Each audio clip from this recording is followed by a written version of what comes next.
Salve, salve galera, sejam bem-vindos para mais um Tributologia.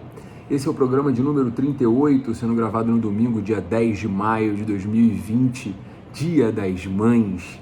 Eu queria desejar a todas as mães que são ouvintes do Tributologia um ótimo dia, um dia maravilhoso. Muitas de vocês não estão próximas dos seus filhos, dos seus netos, mas é por um motivo nobre, é por saúde. Isso tudo vai passar. Esse coronavírus vai passar e as famílias vão se reunir novamente. E Dia das Mães é Dia das Mães todos os dias. Então nada como marcar um próximo almoço assim que isso tudo acabar, um churrasco assim que isso tudo acabar, para que a gente possa comemorar o Dia das Mães juntos, né? Para minha mãe, que eu não encontro também, é um ótimo Dia das Mães.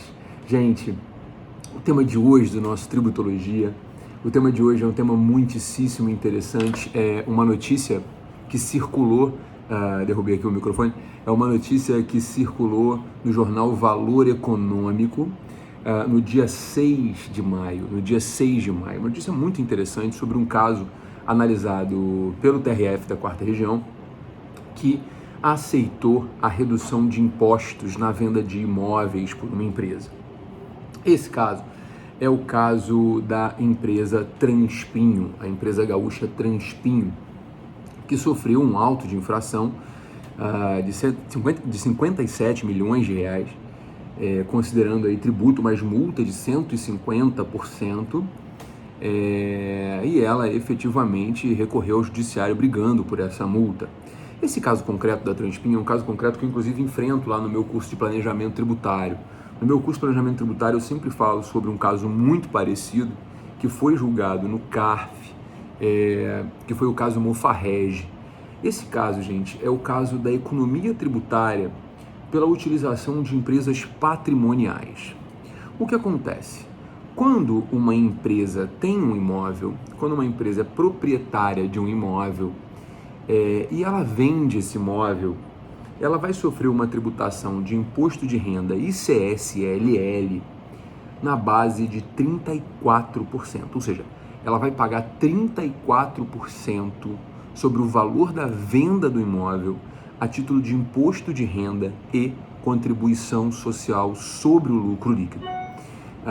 Estamos realmente diante de um percentual elevadíssimo de carga tributária. Agora, quando uma empresa ela é uma empresa patrimonial e ela tem no seu objeto social a venda de imóveis e, além disso, ela é optante do lucro presumido, ela vai pagar a tributação de 6,4% sobre o valor da venda dos bens. Ela suporta somente 6,4% sobre o valor da venda dos bens. Então veja, se eu tenho uma empresa patrimonial cuja tributação é realizada pelo lucro presumido, eu consigo reduzir aqueles 34% para 6,4%. A Receita Federal lavrou o auto de infração sob o argumento de que essa empresa, a Transpinho, ela criou a nova empresa, a SAIC Empreendimentos Imobiliários, ou SAIC, enfim, Empreendimentos Imobiliários, com o único objetivo de não pagar tributos. Por quê? A Transpinho era uma empresa optante pelo imposto de renda no lucro real, e dela surge uma empresa chamada SAIC, optante pelo imposto de renda no lucro presumido, e a SAIC é uma empresa imobiliária, ou seja, uma empresa para a gestão de bens. Uma empresa focada e voltada para a gestão de bens. E aí que está o ponto interessante dessa história, porque veja, se é uma empresa focada na gestão de bens, o objetivo dela é o aluguel, a compra e venda.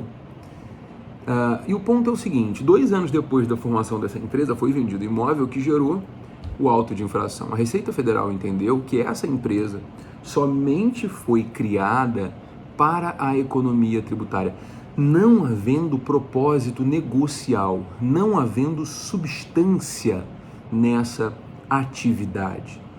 Esse realmente tem sido o argumento utilizado pela Receita na maioria dos casos onde se envolve a discussão de planejamento tributário, se tem ou não um propósito negocial. É uma coisa que, inclusive, lá no meu curso de planejamento tributário, eu falo pra caramba sobre isso, porque, veja, propósito negocial não está previsto em nosso ordenamento jurídico. Não há previsão da figura do propósito negocial no ordenamento jurídico brasileiro. Então, como pode a Receita Federal aplicar um conceito que não existe? Se quiser aplicar conceitos de dolo, fraude, simulação, ok, são todos previstos no nosso ordenamento jurídico, mas propósito negocial não existe. O ponto é, a Receita Federal então entende que a operação é simulada, lavra o auto de infração e o contribuinte é obrigado a ingressar com a ação judicial. No caso concreto, então, o Tribunal TRF da 4ª Região entendeu que não havia ali qualquer vedação à prática daquele negócio jurídico. E eu vou ler aqui parte da decisão, que é muito interessante, dizendo o seguinte: havendo perfeita correspondência da substância das operações com as formas adotadas para sua realização, não é possível afirmar-se que os atos praticados tenham sido simulados, sendo indevida a ingerência da administração tributária na liberdade de iniciativa que dispõe o contribuinte, garantida no artigo 170 da Constituição Federal, de reestruturar a exploração do seu capital de forma mais eficiente, inclusive sob a perspectiva fiscal. Esse julgado realmente é um julgado muito relevante, muito importante para nós que trabalhamos com o direito tributário. Ele dá uma segurança muito interessante porque ele é técnico e é uma demonstração do judiciário de que o conceito de propósito negocial realmente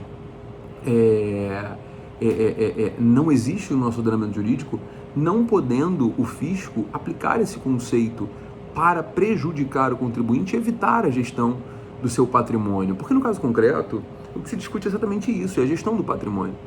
Se o contribuinte tem uma empresa com atividade madeireira, qual o motivo que esse contribuinte terá de manter os imóveis na atividade madeireira? Não. Cria-se uma empresa somente para a gestão de bens, e essa empresa somente para a gestão de bens é quem vai fazer a compra e venda, é quem vai fazer a locação. Enfim, e o ponto principal aqui é exatamente esse. O que o fisco acha que é uma injustiça fiscal, na verdade é um planejamento tributário. É uma forma lícita permitida no nosso ordenamento jurídico para que haja o afastamento da cobrança tributária. É absolutamente lícito o planejamento tributário, previsto no nosso ordenamento jurídico. Ou seja, não há qualquer vício nessa operação. Então, o fisco, ele afastou, o TRF da 4ª Região afastou o auto de infração lavrado pelo fisco. E aí deixa eu colocar para vocês aqui o número do processo, caso vocês queiram pesquisar. É a 2ª turma do TRF da 4ª Região, é o processo número 500-990093-2017, 404-7107, 500-990093-2017, 404-7107. Essa operação é uma operação que eu, repito, lá no meu curso de planejamento tributário, eu ensino exatamente como faz isso. É muito simples, porque o que acontece? O propósito negocial da empresa patrimonial é a gestão de bens. Então nada mais justo que essa empresa, ela efetivamente seja, como eu vou dizer, ela seja compulsada a pagar mais tributos se ela tem instrumentos dentro da lei, instrumentos legais, instrumentos lícitos para afastar a incidência tributária. Não há nenhuma razoabilidade em obrigar a empresa a pagar mais tributos. Essa notícia foi uma notícia que fez muito barulho essa semana. Eu confesso que eu particularmente gostei muito dessa notícia, e mesmo porque, veja, é uma notícia que traz uma luz para o direito tributário, no tocante às incursões praticadas pela Receita Federal, que muitas vezes são corretas, muitos contribuintes são realmente sonegadores. Agora, há muitos casos concretos em um contribuinte quer simplesmente sobreviver.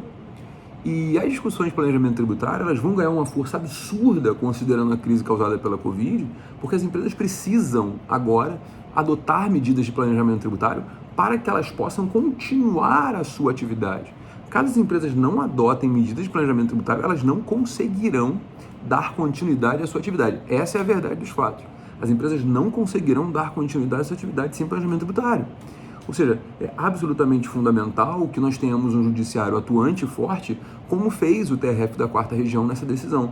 Muito técnica, muito bem colocada. Então veja, é possível desmembramento de empresa, a cisão de empresa? É possível a abertura de nova empresa para a gestão de patrimônio? Essa foi a resposta do tribunal. É possível, desde que a empresa realmente exista, e aí esse ponto é muito relevante, desde que a empresa também efetivamente exista, desde que a empresa tenha seus funcionários, tenha sua estrutura, que não seja uma empresa de fachada, aí vira falso, né? Aí a gente tem uma conduta falsa, o que não pode acontecer.